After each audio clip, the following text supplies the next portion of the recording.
امہات المومنین کا طریقہ یہ تھا کہ سفر میں جب بھی غیر محرم مرد قریب آتے تو فوراً اپنا چہرہ چادر سے ڈھانپ لیتی، اور جب وہ لوگ گزر جاتے تو چہرہ کھول دیتی۔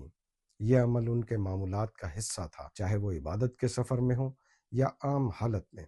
دنیا کی سب سے پاکیزہ خواتین بھی اپنی حفاظت کے لیے چہرے کا پردہ کرتی تھیں۔ اسلام میں عورت کے لیے غیر محرم کے سامنے چہرہ چھپانا محض رسم نہیں، بلکہ حیا، عفت اور دین کی حفاظت کا تقاضا ہے۔ آج کے زمانے میں جب فتنوں کا زیادہ زور ہے تو چہرے کا پردہ عورتوں کے لیے اور بھی ضروری ہو گیا ہے، کیونکہ پردہ ایمان کی حفاظت ہے، عزت کا حصار ہے۔ نبی کریم صلی اللہ علیہ وسلم کی حدیث کے مطابق عورتوں کی عزت، وقار اور ایمان کی حفاظت اسی میں ہے کہ وہ بھی اسی طرز عمل کو اپنی زندگی کا حصہ بنائیں۔